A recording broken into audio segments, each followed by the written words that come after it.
धन धन सतगुरु तेरा ही आसरा, धन धन सतगुरु तेरा ही आसरा। अनमोल वचन यूट्यूब चैनल पर आप सभी का हम हार्दिक स्वागत करते हैं। सभी के आगे हाथ जोड़कर विनती है कि आप सभी ने इस रूहानी वीडियो को पूरा देखना है। छोटी सी सेवा है, वीडियो को लाइक और शेयर जरूर करना है जी। मन जालिम भरमाता है, भटकाता है, क्योंकि इस वीडियो के माध्यम से मन की कोई भी खुराक नहीं मिलती। रूहानियत की बेशुमार खुराक होती है। रूहानियत से भरी हुई वीडियो में तो आप सभी ने इस रूहानी वीडियो को पूरा देखना है और साथ साथ सुमरन करना है। तो शुरू करते हैं जी। धन धन सतगुरु तेरा ही आसरा, धन धन सतगुरु तेरा ही आसरा।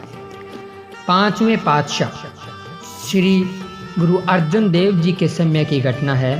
सम्मन और मुसन नाम के दो शिष्य थे। वे संबंध में पिता पुत्र थे।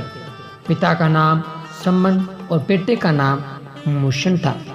एक बार उन्होंने गुरुजी के पास अर्ज की, सच्चे पातशाह जी, आप जी हमारे गांव में भी सत्संग करो जी। गुरु साहिब ने कहा, ठीक है कि अमुक दिन आपके गांव में सत्संग करेंगे, तुमने संबंधित दिन तैयारी करके रखना। गुरु साहिब का वचन सुनकर बाप बेटा अत्यंत प्रसन्न हुए। वे अति निर्धन भी थे। सत्संग में आई हुई साथ संगत को भोजन भी खिलाना था। अंत दोनों ने गांव के सेठ जी से इस विषय में सविनय प्रार्थना की। साहूकार यह बात सुनकर अत्यंत प्रसन्न हुआ। उसने सम्मन और मुसन के साथ यह प्रण कर लिया कि ठीक है, गांव में सत्संग होनी चाहिए। साथ संगत के लिए लंगर की समस्त सामग्री देने का वचन दिया। तुम बिल्कुल भी चिंता न करो और अन्य संबंधित तैयारियां करो। सम्मन और मुसन यह सुनकर अत्यंत प्रसन्न हुए। सत्संग का दिन बिल्कुल निकट आ गया। गांव के कुछ ईर्ष्यालु लोगों ने सेठ के कान भर दिए और कहा कि सम्मन और मुसन के बातों में न आना। वे तो ढोलकी बजाने वाले हैं, उनके पास लेन देन को कुछ नहीं है, अर्थात वे तो कंगाल है। साहूकार उन झूठे लोगों की बातों में आ गया। परिमाण स्वरूप सत्संग से एक दिन पूर्व जब लंगर की सामग्री लेने के लिए बाप बेटा सेठ के पास पहुंचे तो साहूकार ने उन्हें साफ इनकार कर दिया। मैं आपकी कोई सहायता नहीं कर सकता। बेचारे सम्मन और मुसन यह सुनकर अत्यंत चिंतित हुए। उन्होंने सोचा कि सत्संग के पश्चात साथ संगत को भोजन ना खिलाया तो गुरुजी की बदनामी होगी। हमने तो सेठ जी पर विश्वास कर लिया, किंतु मौके पर वह मुकर गया। अब क्या किया जाए? इस सोच के अनुसार उन्होंने व्यवस्था के कारण सेठ के घर चोरी करने का कार्यक्रम बना लिया। रात के समय दोनों बाप बेटा साहूकार के घर अंदर जा पहुंचे। दुकान भी घर के साथ ही लगती थी। वे घर में से होते हुए दुकान के अंदर आ गए, जहां राशन आदि पड़ा था। जितनी उन्हें सामग्री चाहिए थी उतनी उन्होंने बांध ली। अंत उन्होंने दुकान की छत को एक ओर से सेंध लगाई और बाहर जाने का रास्ता बना लिया। सम्मन दुकान में से निकलकर छत के ऊपर पहुंच गया। नीचे खड़ा मुसन ऊपर बैठे अपने बाप को सामान पकड़ाता रहा। सारा राशन का सामान ऊपर पहुंचा दिया गया। अब मुसन ने छत पर पहुंचना था, किंतु थोड़ी बहुत आवाज होने के कारण साहूकार की नींद खुल गई। वह दुकान में आ गया। मुसन अपने पिता को कहने लगा कि मुझे जल्दी बाहर खींचो, पर उधर साहूकार ने आकर मुसन को टांगों से पकड़ लिया और नीचे खींचने लगा। सम्मन छत के ऊपर बैठा मुसन के सिर को पकड़कर ऊपर को खींच रहा था। मुसन ने जब ऐसे संकट की स्थिति देखी तो अपने पिता को कहा, पिताजी, मेरा अब ऊपर पहुंचना कठिन है, क्योंकि सेठ ने मुझे टांगों से पकड़ रखा है। वह अवश्य ही मुझे नीचे खींच लेगा, जिससे मेरी पहचान हो जाएगी। इस कारण अपने क्षेत्र में गुरु साहिब की बहुत बदनामी होगी। लोग कहेंगे, देखो, वैसे तो वे गुरु के बड़े शिष्य बने फिरते हैं और लोगों के घरों में चोरियां करते फिरते हैं। लोगों की ऐसी बातें सुनकर गुरु साहिब की हत्या पर ठेस पहुंचेगी, पर ऐसा अवसर ना ही आने दे। अंत आप मेरी गर्दन काट लो। ये इश्क नहीं आसान, बस इतना समझ लीजिए, एक आग का दरिया है और डूब के जाना है। अकेले दर्द से साहूकार को मेरी पहचान नहीं होगी।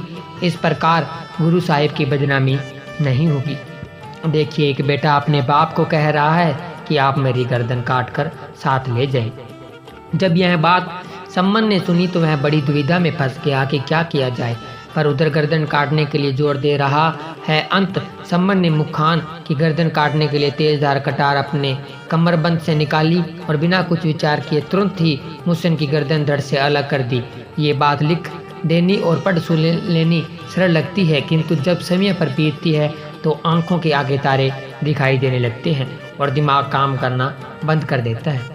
अपने मुर्शिद की बदनामी ना हो इसलिए एक बाप अपने इकलौते पुत्र का दिल के टुकड़े का वंश को आगे बढ़ाने वाले चिराग की अपने हाथों से गर्दन काट लेता है और उठाकर अपने साथ ले जाता है। उस बाप के दिल पर क्या बीती होगी, इस स्थिति का यथार्थ वर्णन और कोई नहीं कर सकता। निसंदेह जिन्हें अपने सद्गुरु पर दृढ़ विश्वास होता है वे मृत्यु को मजाक करने में प्रसन्नता अनुभव करते हैं। समय अपने प्राण न्यौछावर कर देना अलग बात है, पर अपने हाथों से अपने बेटे की गर्दन काट लेना एक अलग बात है। सच्चे मुर्शिद के बिना बाप के दिल की इस वेदना को कोई अनुभव नहीं कर सकता। किसी शायर ने लिखा है, मेरे लबों का तबसूम तो सब ने देख लिया, जो दिल पे बीत रही है वो कोई क्या जाने। मुर्शिद के प्रति वफादारी एवं हकीकी इश्क में रंगा हुआ सच्चा शिष्य सम्मन अपने बेटे का सिर और लंगर की सामग्री लेकर दिन उदय होने से पहले घर पहुंच गया। उधर दुकान में साहूकार के पास केवल मुसान का धड़ ही पड़ा था। सेठ बिना सिर के शव को देखकर भयभीत हो गया। उसके हाथ पैर कांपने लगे। वह सोचने लगा कि अब क्या किया जाए। रात होते ही सब लोगों को पता चल जाएगा, पुलिस आएगी, मैं उनको क्या उत्तर दूंगा, कत्ल मेरे जिम्मे पड़ जाएगा। मैं उस अधूरे शव को एक तरफ रखकर विचारने लग गया कि अब इस शव का क्या किया जाए। उधर सम्मन घर में बैठा हुआ था, चेहरे पर मायूसी छाई हुई थी। उसने सतगुरु की रजा समझी और नाम का स्मरण करने लगा। स्मरण करते हुए सम्मन को मुर्शिद ने ख्याल दिया कि चौकीदार का वेश धारण करके गांव में चक्कर लगा करा। उसने शीघ्र ही अपने शहंशाह जी के दिए हुए ख्याल पर अमल किया।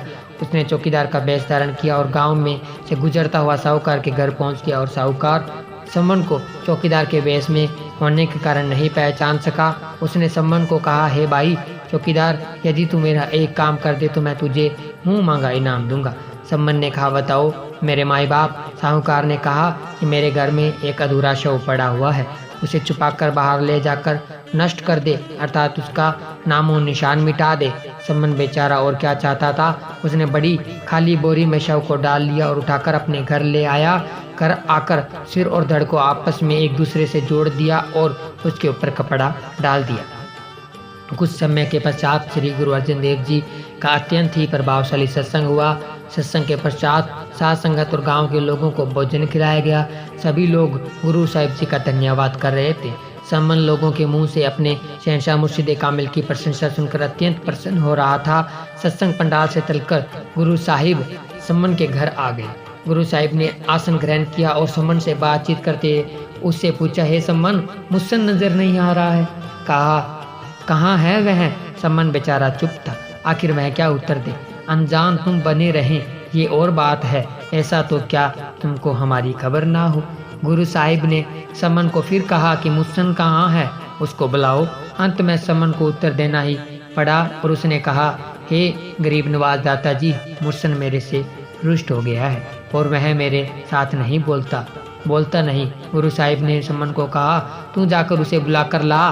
सम्मन ने गुरु साहिब से अरदास की, है दीनदयाल सच्चे पातशाह, उसने मेरे बुलावे पर नहीं आना। यदि आप उसको बुलाए तो वह अवश्य उठकर आ जाएगा। घट घट की जानन वाले श्री गुरु अर्जन देव जी महाराज सम्मन को साथ लेकर मुसन के कमरे में चले गए, जहां मुसन का शव कपड़े से ढका हुआ पड़ा था। गुरु साहिब ने मुसन को आवाज देकर कहा, मुसन उठ बेटा, खड़ा हो। इतना कहने की देर थी कि मुसन मुस्कुराता हुआ श्री गुरु अर्जन देव जी को सजदा करके खड़ा हो गया।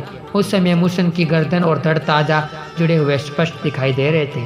सतनाम जी पी नारा लावण, आलम दो मस्त हो जावण, कबरां चों मुर्दे जी उठण, नारा सुन भजन सारे, प्रेम दा नशा अनोखा, जाने जिस छक्या प्यारे। इस प्रकार यदि प्रेमी का दिल मुर्शिद के लिए निशावर होते समय सोचता तक नहीं तो सतगुरु भी ऐसे शिष्य के ऊपर रूहानियत के कानून को आंखों से ओझल करके वह नजरे कर्म करता है जिसके विषय में सुनकर साधारण व्यक्ति को विश्वास नहीं आता, क्योंकि वास्तव में पूर्ण मुर्शिद ही रूहानियत का आधार होता है। धन धन सतगुरु तेरा ही आसरा, धन धन सतगुरु तेरा ही आसरा। प्यारे सतगुरु जी की प्यारी साध संगत जी, आप सभी ने सुना रूहानियत से भरा हुआ वीडियो। तो आपको ये रूहानी वीडियो कैसा लगा हमें कमेंट करके ज़रूर बताएं, और इस रूहानी वीडियो को लाइक और शेयर ज़रूर करें ताकि ज़्यादा से ज़्यादा साध संगत जी तक हमारा ये रूहानी वीडियो पहुंच सके। जब कोई नया जीव हमारी ये वीडियो रूहानी वचन सुनते हैं, अगर उसका विश्वास सतगुरु के ऊपर बढ़ता है, रूहानियत के मार्ग पर आगे बढ़ता है, तो उसकी खुशी हमें मिलती है और हमारी सेवा बनती है। तो आप सभी ने ये सेवा ज़रूर करनी है जी। तो मिलते हैं जल्द ही एक और ऐसे रूहानियत से भरे हुए वीडियो के साथ। तब तक के लिए धन्यवाद। धन धन सतगुरु तेरा ही आसरा, धन धन सतगुरु तेरा ही आसरा।